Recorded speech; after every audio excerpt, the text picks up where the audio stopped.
Jason Statham almost never flies commercial, but a thunder-blanketed sky over Portland had forced his charter jet to divert to Los Angeles. Dawn was barely yawning when he slipped into Lax's Terminal 4 wearing a faded Dodgers cap, a thrift-shop denim jacket, and mirrored aviators bought from a roadside stand outside Barstow. No one recognized him just the way he wanted it. The oddness began with something tiny, almost laughable. While inching forward in the TSA line, Jason fished in his pocket for earbuds and instead found a brass pocket compass he didn't remember packing. Barely larger than a watch face, its needle jittered like it had drunk too much coffee. Stranger still, it spun every time he faced east, then froze when he looked west, as though magnetic north had gone shy. He chuckled, assumed some overzealous prop master had slipped it into his jacket on last week's set, and tried to forget about it. 3 spots ahead, a toddler named Austin Reed began bawling. His mother, Marilyn, juggled a diaper bag, goldfish crackers, and a cracked phone stuck on an endless loop of Baby Shark. Behind Jason, a tech bro in a Stanford hoodie, Dylan Marks, was live-streaming the slog, shoving his phone at any face that looked interesting. "Security theater, am I right, chat?" he whispered. Jason mostly kept to himself, yet he noticed the compass needle whirl each time Dylan's phone swept past. It wasn't magnetized to north at all, it was magnetized to attention. He palmed the strange trinket, suddenly certain someone wanted him to notice it. Then the tension ratcheted up in the shape of a badge. TSA Supervisor Hank Bulldog Morrison, a retired cop from Milwaukee with the posture of a granite wall, singled Jason out before he even reached the podium. "You, sir, step to secondary." No explanation, just a curt nod toward the plexiglass box where passengers usually surrendered belts and dignity. "Problem?" Jason asked. Hank tapped Jason's stainless steel dog tag necklace, the only hint of his action star persona. Unusual jewelry, potential weapon. The grin on his face suggested he already knew exactly who Jason was and planned to savor a little power trip. Passengers stared. Dylan's phone pivoted like a turret. The stream's viewer count rocketed past 2,000. Hank summoned 2 airport-assigned LAPD officers, rookie Jamie Cruz and veteran Sergeant Frank Delaney, who flanked Jason as though expecting him to explode. Meanwhile, the compass needle surfaced from Jason's fist and pointed, not north, not east, but directly at Hank Morrison. Jason's instincts hummed. He cooperated, slipping off his necklace and denim jacket while Hank snapped on latex gloves. The scanner belt swallowed Jason's carry-on, and Hank peppered him with cutesy questions. "Ever been arrested? Carry any explosives for fun?" Jason answered with iron calm. The whole scene felt scripted, almost too perfect, as if someone had choreographed a humiliation. Inside Jason's bag, the officers discovered a sealed manila envelope he had never seen, stamped with a blood-red TSA insignia. Hank slid it open with a box cutter. A single sheet of paper slid out, 3 words in 72-point font. "Look behind you." Silence rippled down the checkpoint. Hank scoffed and rummaged deeper. Nothing else, no knives, no drugs, no electronics. Dylan's livestream burst with laughing emojis. Commenters spammed "ARGH jump scare lol." Jason pivoted slowly, heart pounding, not from fear but from an actor's intuition that the monster had entered the scene early. Behind him, the line had frozen. Marilyn balanced Austin mid-twirl. Dylan's camera caught every detail, yet no villainous figure waited to pounce. Hank's smirk widened. "Somebody think they're funny? Maybe you, Mr. Statham, filming a prank show." He emphasized the surname, revealing he'd done his homework. The surrounding whispers grew louder. Jason weighed whether to deny or confirm his identity and chose silence. Officer Jamie Cruz noticed the compass on the tray, its needle spinning violently. She nudged Hank. "Sir, look at this." Hank, trying not to appear rattled, lifted the device. The needle slammed toward the envelope on the table, then froze. His eyes flicked between compass and passenger. "You mind telling me what kind of gadget this is?" Jason leaned closer, voice low enough for the phone mic to catch. "Something that always points at trouble." It sounded theatrical, but it was the best he could do without admitting ignorance. Right then, every departure board in the terminal glitched.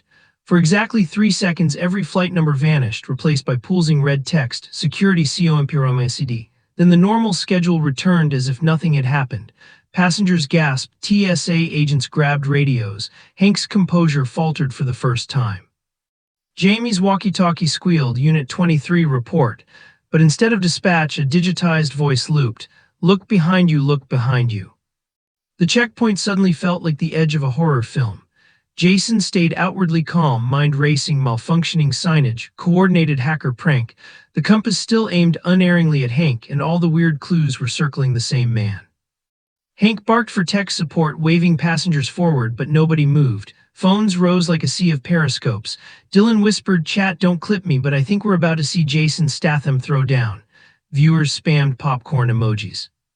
Jamie slipped Jason his driver's license, though he hadn't provided it, and on the back someone had scrawled in Sharpie, "He knows the truth about Flight 714. Jason's pulse jumped. He'd never heard of Flight 714, but the message pointed straight at Hank Morrison. The supervisor's jaw twitched. He'd clearly seen the exchange. He yanked Jason's necklace, pulling him close so only they could hear. "You think you can outplay me in my house, movie star? One wrong move and you disappear in a holding cell. Flights get missed. Careers get ruined." His breath reeked of stale coffee and cheap victory. Jason didn't flinch. "You ruined yours the moment the cameras started rolling. Check YouTube later." He nodded toward Dylan's stream, now at 15,000 viewers and climbing. Hank blinked, tracking the phones, the spinning compass, the glitching boards. For the first time, the Intimidator looked intimidated, and everyone saw it.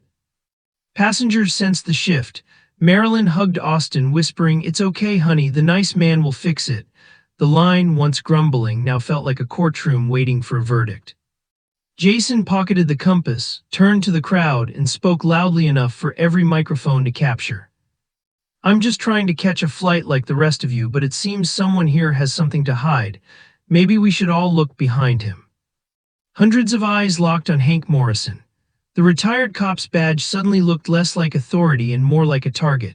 Radios crackled, and from the concourse beyond security, uniformed officers hurried toward the commotion, some carrying sealed evidence bags marked Flight 714. Jason straightened, a faint smile tugging at his mouth. The stage was set, the audience primed, and the first domino ready to topple. A ripple of sirens echoed down the concourse, swelling into the security zone like a fast-moving storm front. Uniformed officers from airport police, LAPD, and transportation security swept in, herding onlookers back while forming a semicircle around Hank Morrison and Jason Statham. The crowd obeyed, but phones kept rolling. Dylan's livestream viewer count jumped past 25,000 as strangers across the internet tuned in to see what would happen next. The compass in Jason's pocket vibrated so hard he thought it might crack its glass face.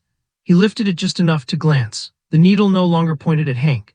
Instead, it locked on a beefy man in an ill-fitting navy blazer, Special Agent Wendell Woody Hayes of Homeland Security, according to the badge flashing at his belt. Hayes strode through the barrier of blue uniforms like a quarterback breaking the defensive line, waving a folded packet of orders stamped DHS priority. "Supervisor Morrison," Hayes barked, southern accent thick as sorghum molasses, "you and your detainee will accompany me to a secure interview room, TSA Protocol Section 735. His gaze flicked to Jason. "No exceptions, actor or not." Hank forced a stiff nod, but the color drained from his cheeks. Jason caught a tremor in the older man's hand, the first crack in a granite facade. Agent Hayes gestured to Jamie Cruz and Sergeant Delaney. "You two, evidence in tow. We need chain of custody on those Flight 714 packets right now." They marched down a staff-only passage that curved behind restaurants and airline lounges. Fluorescent bulbs buzzed overhead, casting sickly halos across institutional green walls. Jason's heartbeat thrummed in his ears, yet his mind stayed cool, cataloging every detail. Marilyn and little Austin disappeared behind a closing security gate. Dylan's stream abruptly cut. Someone must have yanked his phone, or the signal jammed deliberately. 10 meters in, Hayes stopped at an unmarked steel door and swiped a keycard. The corridor lights browned out for half a second, another glitch before snapping back. Inside lay a windowless room containing a single stainless steel table, 6 folding chairs, and a ceiling camera blinking red. At the table's center, a metal lockbox the size of a shoebox, stamped property of Federal Archives. Hayes shut the door. "Phones in the basket," he ordered. Jason set his. Hank hesitated but complied. Jamie and Delaney placed the evidence bags in Hank's manila envelope beside the lockbox, then sealed the basket with a zip tie. Only then did Hayes draw a slim black notebook from his blazer, a time-worn field diary with curled corners. The compass needle snapped to attention, pointing straight at it. "Before we talk Flight 714, Hayes said, flipping pages, "I need to confirm something odd." He extracted a faded Polaroid. On it, 4 TSA officers years younger posing on an airfield tarmac beside a gleaming 737. Jason recognized Hank, same square jaw, less gray hair, standing proudly in the middle. Above them, someone had scrawled in Sharpie, Lax Drill 2015 Compass Team. "This yours?" Hayes tossed the photo to Hank. Hank barely glanced. "Old training exercise." "Funny," Hayes murmured, laying the diary flat so everyone could see. Tucked into a plastic sleeve was the exact same photograph, only the Sharpie caption read Flight 714, Recovery Team. Sergeant Delaney shifted uneasily. Jamie Cruz swallowed. Jason's instinct sharpened. Two copies of one photograph, two conflicting captions. Which one had been doctored or worse, recaptioned to rewrite history? Hayes pivoted to Jason. "Mr. Statham, did anyone brief you on Flight 714 before today?" "Never heard of it," Jason replied. Hank huffed, but sweat dotted his temples. "This is ridiculous. Flight 714 was a scheduled drill hazmat lost luggage scenario, classified but harmless." Hayes ignored him. Flight 714 departed LAX July 17, 2015, bound for Providence. 32 passengers, 5 crew. 15 minutes after takeoff, transponder vanished. No mayday, no wreckage. Tapped the diary. The flight number was retired, written off as a clerical error. Unofficially, certain people buried the incident. Jamie's jaw slackened. "You're saying an entire aircraft disappeared and nobody noticed?"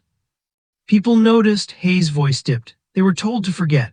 He opened the lockbox with a 4-digit code. Inside lay a second compass identical to Jason's and a children's plastic lunchbox decorated with cartoon dinosaurs.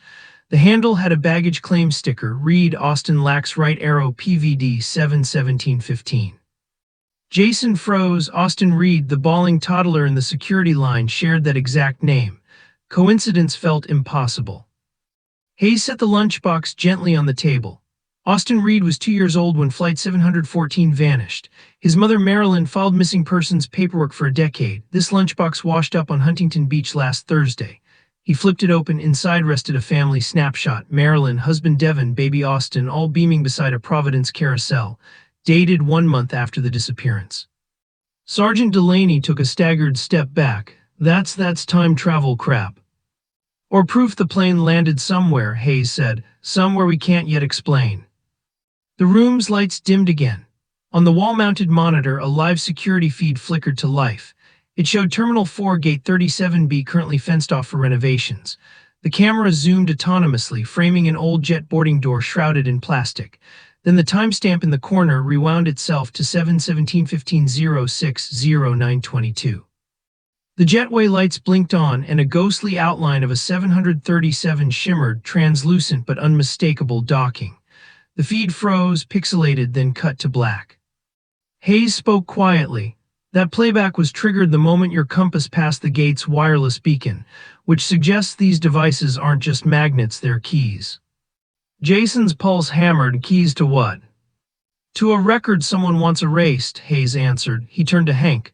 "And I think you know exactly who." Hank slammed his palm on the table. "I'm done, lawyer now," but his bluff crumbled when Jamie placed a gentle hand on his forearm. "Boss, is any of this true?" she whispered. "We've worked together 5 years." Hank shut his eyes. For a moment he looked ancient, every lie etched in granite fatigue. "We were told the passengers were safe," he murmured. "Relocation program, extreme confidentiality. My job was to scrub manifests, reroute luggage. The compass program was oversight. Insurance, nobody talked." "Insurance?" Jason asked. "The compasses vibrate if you're within 50 feet of another participant," Hank admitted. "And they point at the highest-ranking person in the group, keeps everyone accountable." Jason held up his own. "So why did I get one?" Hank opened his mouth, but a deafening boom rocked the room. Dust rained from acoustic tiles, emergency strobes pulsed red. Overhead speakers blared, "Evacuate, code runway 03. Hayes yanked the door. It held fast, electronically locked. On the monitor, the renovation tarp at Gate 37B ripped open. Passengers, men, women, and children in outdated summer clothes, streamed down the jetway, eyes wide with confusion. Marilyn Reed, in the security line minutes ago, now sprinted toward the apparition, screaming for her husband across 16 missing years. A man wearing a Providence Red Sox cap reached to catch her, but his outline fuzzed like bad TV reception. Jason's mind reeled. 2 Marilyns, 2 Austins, overlapping timelines. The compass needle began to spin so fast it blurred. Hank staggered away from the table. Hayes barked orders no one heard through the sirens. A final glitch hit. Every screen in the room flashed a single sentence. Compass keys SYNCED, manifest restore in T5 min. Hayes snapped the lockbox shut, slid it to Jason. If that timer hits 0, we could have 200 temporal refugees appearing mid-airport, or the original ones might vanish again. Either way, chaos. He handed Jason the second compass. You can fix this. Find the anchor point before the clocks sink.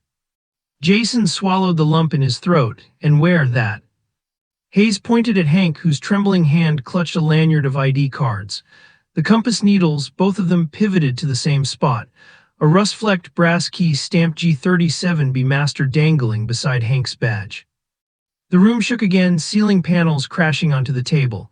Alarms wailed, doors stayed locked, time itself seemed to hiccup. Jason pocketed both compasses, squared his shoulders, and faced Hank. Looks like we're going behind the curtain, he said.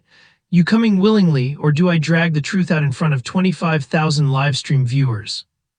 Hank's eyes brimmed with something between guilt and terror. Above them, the countdown hit 4 minutes. The emergency strobe stuttered as if the power grid itself couldn't decide which year it belonged in. 4 minutes had already bled away. The red countdown on the wall now pulsed 0158. Dust hung in the air like fine snow, glittering in the warning lights. Jason Statham fixed on Hank Morrison's trembling hand. The brass key tagged G37B Master swung in circles, perfectly in sync with both compass needles in Jason's pocket, proof that the key was the anchor Agent Hayes had predicted. Give it to me, Jason said, quiet but unmistakably a command. Hank backed toward the cinderblock wall. If I hand this over, they'll come after me. You don't know the people who set this up. Jason advanced. I know 27,000 people are watching a live stream that can be copied to every phone on Earth. Whoever they are, they're out of shadows. He nodded toward Jamie Cruz. Officer, bodycam rolling. Jamie tapped her chest rig. Red LED recording. Hank's excuses evaporated. He unclipped the key and tossed it to Jason with shaky fingers. 0131. Agent Hayes overturned a metal chair and jammed its leg beneath the doorknob for leverage. Gate 37B is 4 corridors east. If power's flickering, the maglocks may cycle open between surges. We move on the next blackout. Sergeant Delaney scooped up the lunchbox and evidence packets. What about the passengers bleeding through the timeline? Keep them inside the gate area until we stabilize the anchor, Hayes said. If we're lucky, the manifest restore will merge duplicates instead of erasing someone. His tone made lucky sound like winning a coin toss against a guillotine. 0110, the fluorescent lights blinked off, total darkness, then pale red from the strobes.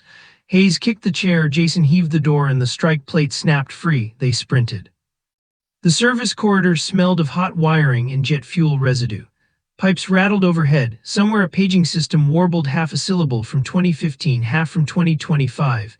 Jason led, compasses out like dowsing rods. Needles stabbed forward, quivering. Behind him, Hank panted. I never meant harm. They swore Flight 714 passengers would get new lives, witness protection only bigger. Jason didn't slow, then help fix the lie. They burst into the public concourse just as a wave of displaced passengers shimmered into view, sunburned families in 2015 vacation gear overlapping confused 2025 travelers. 2 versions of Marilyn Reed stared at each other across a shrinking distance, both clutching a child named Austin. One cried, one screamed, and reality around them crackled like cellophane near a flame. Jamie and Delaney formed a barrier, shouting for everyone to stay calm. Alarms yammered 0040. Agent Hayes pointed. Their utility hatch beside the Hudson News kiosk. It shortcuts to 37B. Jason wrenched it open, and they dropped into a dim crawl tunnel lined with fiber optic bundles. Each strobe of emergency light showed the walls twitching, paint colors flipping between 8 years of renovations. Somewhere beneath the floor, turbines of non-existent planes spooled up, ghost engines demanding clearance. 0025. The tunnel spat them onto Gate 37's jet bridge service catwalk. Plastic sheeting billowed like sails, half concealing the apparition of the missing 737. The plane flickered between solid metal and ghost light, its tail number phasing in and out, N714XB. Standing in front of the boarding door was a woman in a charcoal pantsuit, pristine despite the chaos. Charlotte Voss, deputy director of a private intelligence contractor Jason recognized from an anti-piracy gala in Malta. Her calm smile belonged to someone who expected every contingency. Mr. Statham, she greeted over the shriek of klaxons. You were never on my list of variables, a pity. Jason leveled both compasses at her. The needles jittered, undecided. Voss carried no anchor, but she radiated control. Hayes stepped forward. Director Voss, terminate the protocol. We can negotiate amnesty. Protocol self-sustaining, Voss replied. The manifest restore corrects an operational leak by folding 2015 passengers into 2025 harmlessly. Public never notices, timeline heals. Jason glanced toward the concourse. And if two of the same person blend, which memories stay? Whichever version fulfills national security aims, Voss said, as if reciting an HR pamphlet. Hank's face twisted. You told us they'd live safe, not be overwritten. Voss's expression cooled. History isn't a scrapbook, supervisor, it's a ledger. 0010, sirens merged into a steady tone. The 737's cabin lights flared ghost white.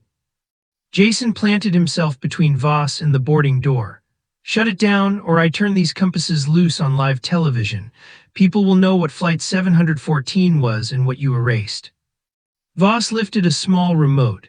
Broadcast jammers blanket 2 square miles. Your audience has been staring at a technical difficulties card for 5 minutes.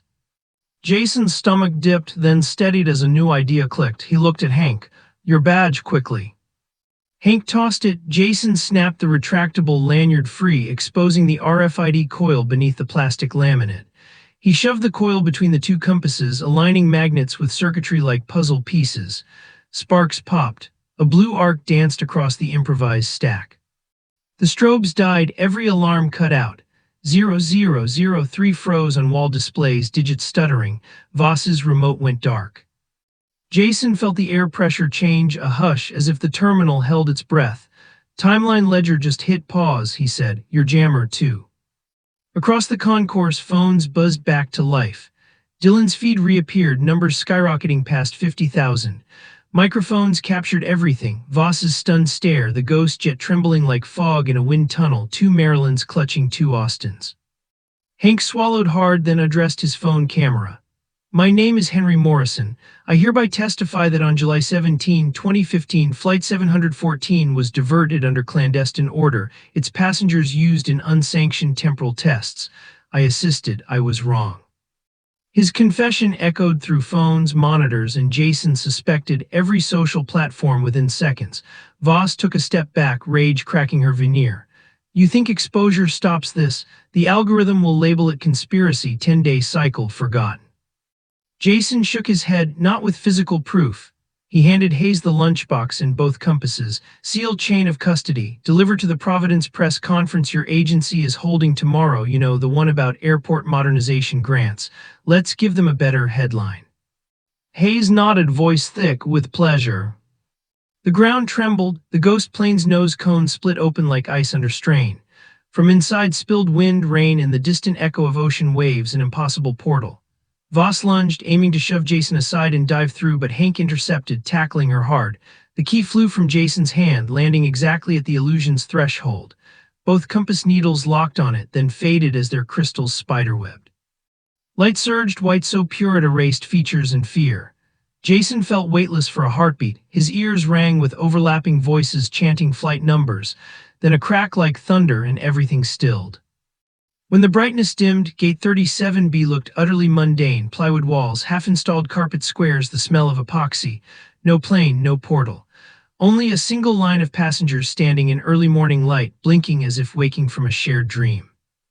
Marilyn Reed held 1 Austin, there was only one now, while texting her husband about a delay. She appeared tired but whole, memories rewoven. Nearby, Dylan Marks excitedly narrated to his phone. I swear, folks, it was right here. Glitch in reality, rewind the stream. Only to find the recording pixelated beyond use. Jamie Cruz click-tested her body cam. Memory card empty. Sergeant Delaney's evidence packets contained nothing but ordinary luggage tags and a compass reduced to molten glass. The tangible proof had sacrificed itself to knit time straight. But not all traces vanished. Jason's denim jacket pocket held the brass key, still warm, stamped G37B Master, the lone artifact immune to reset. He slipped it into Hayes's hand. Souvenir or insurance? Hayes exhaled relief. Timeline stable, the agency will deny, but Morrison's confession was live long enough. Independent mirrors will keep it alive, someone will dig. Jason spotted paramedics leading Hank away in cuffs, guilt-stricken yet strangely at peace. Voss, meanwhile, was nowhere in sight. Airport police claimed she never reached the gate. Ghosts had ways of staying that way. Dylan waved at Jason. "Hey man, you look a lot like." Jason tipped his Dodgers cap. "People say that." He headed for the reopened security lane, no special treatment, just another traveler determined to make a flight. As he passed the conveyor belt, the metal detector pinged softly, though he carried nothing metallic. The officer shrugged, waved him through. Boarding pass scanned, Jason strode toward his gate. Overhead, a news alert pinged on a terminal TV. Whistleblower claims missing 2015 flight concealed by federal program, story developing. Cameras pivoted, passengers gossiped, and the first kernels of truth began popping in public consciousness. Jason allowed himself a small smile. He hadn't thrown a punch, hadn't fired a gun, yet the intimidation game had flipped. Sometimes the sharpest weapon was simply refusing to be bullied and making sure the whole world watched. He settled into his seat, window view of sunrise painting the horizon gold. As the plane taxied, he closed his eyes. Somewhere in the belly of Lax, an empty gate waited with its secrets partly revealed, never again entirely hidden. And in his mind, a compass needle finally rested, pointing nowhere because for the moment trouble had lost its magnet.